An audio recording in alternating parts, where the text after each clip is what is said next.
And to Trending Now, your weekly insight into the dolts dominating the digital sphere. What's the link between a cheese sandwich and climate change? YouTube star and Sky News contributor Daisy Cousens joins me now to answer that and much more. Daisy, fantastic to see you. How are you?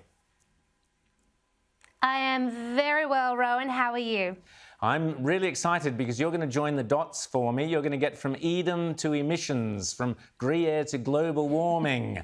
Apparently a Blockade Australia climate activist wasn't happy with the cheese sandwich that they were served when they spent the evening behind bars.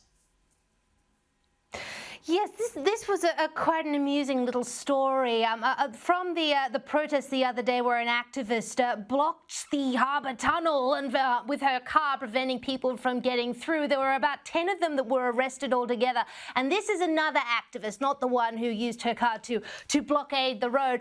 But she was arrested, and she ended up spending 29 hours in the lockup after her bail was refused. And apparently she didn't have quite a nice time there, because she took to social media afterwards to put up this very, very sad little post about how she hated it. And in fact, there wasn't any vegan food. There was no vegan food in jail, Rowan. And the guards gave her dry cereal and fruit, which she said she wasn't food. And then they had the sheer audacity, Rowan, to give her a cheese sandwich, which she said, of course, wasn't vegan, and that upset her even more. And then, heaven help her, Rowan, heaven help her, they didn't even give her a book to read. And her cell was cold, and she had thin blankets, and no one would let her out, and she cried to herself for 7 hours in the cell, and it was terribly traumatic. So honestly, she obviously didn't have a very nice time. But what got me about this, Rowan, is that she said in her statement that she knew the risks when she went and protested. She said she knew there was a danger of being arrested, and she said she was prepared for that. She was aware that that would happen, and she was presumably willing to do it. Well, clearly she wasn't prepared. I mean, what did she expect? The Marriott? You know, jail is not a hotel. And while, of course, you know, prisoners' human rights should definitely be maintained, of course, the conditions need to be good. I'm sorry, you're probably not going to get a full-scope vegan menu while you're in the lockup for illegally protesting. So, sorry, lovey, if you want to be a radical, if you want to be a revolutionary and do your bit for the environment, you've got to toughen up. Well, the police should have said to her, well, the reason it's so cold in this cell is because we're heating it using solar panels and windmills. And that's why we turned off the fossil fuels.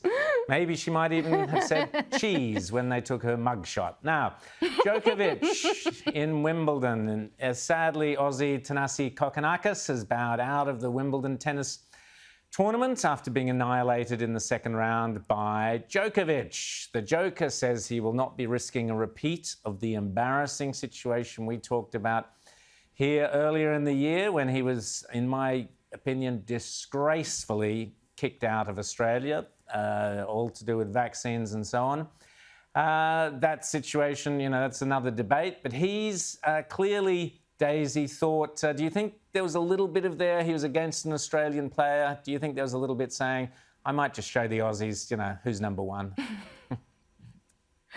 Oh, look, you know what, Djokovic, he's a very competitive man, that is for sure. But I think, look, maybe subconsciously there might have been a tiny bit of that. But look, consciously, he's extremely professional. And as he has said, he really does like Thanasi Kokkinakis, the Australian. Thanasi's a very, very popular player in the locker room.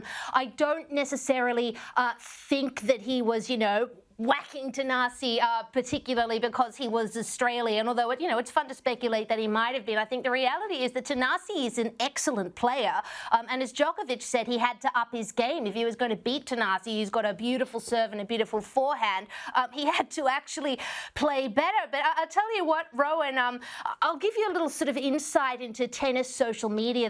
They got very political, certainly, with the whole vaccine situation, as I agree with you, totally disgraceful deportation of Novak Djokovic. Before I was a political tweeter, I was actually a tennis tweeter. I'm a massive Nadal fan, and I tell you what, Rowan, you have not seen hell until you have been on Twitter watching the Nadal and the Djokovic fandoms go at each other after one or other of them has won a major title. It's pretty horrifying. So let's see how Djokovic goes. I do hope that Rafa wins, but look, if he keeps upping his standard, then it's a great thumb of the nose to Scott Morrison and Alex Hawke, who so disgracefully treated him so poorly at the start of the year.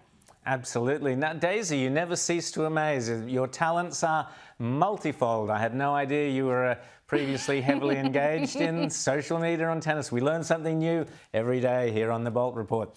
Now, let's talk about those two royal pains, Meghan and Harry. Meghan has spoken out, so she decided, here I'm going to have my say on Roe v. Wade, the abortion decision this week. But what is entertaining, Daisy, is that after all these years or months that we've been hearing about she's got million-dollar contracts or multi-million-dollar contracts with Spotify and Netflix, Norris, she toddled off to Vogue and did this interview with Vogue, leaving Spotify and Netflix going, hang on, what happened to our deal with her? Well, exactly. I mean, there was so much hype a couple of years ago when she signed these massive contracts. Her fans were very happy about it. Her critics were saying, oh, my God, this is all commercial. But there's been sort of hardly any content. They have that Archewell audio thing as part of their little kind of charity enterprise. They've uploaded one thing on that since 2020 after all of this kind of hype. So as you say, she's run off to Gloria Steinem, very trendy feminist, to talk about Roe v. Wade when she's got this podcast coming up.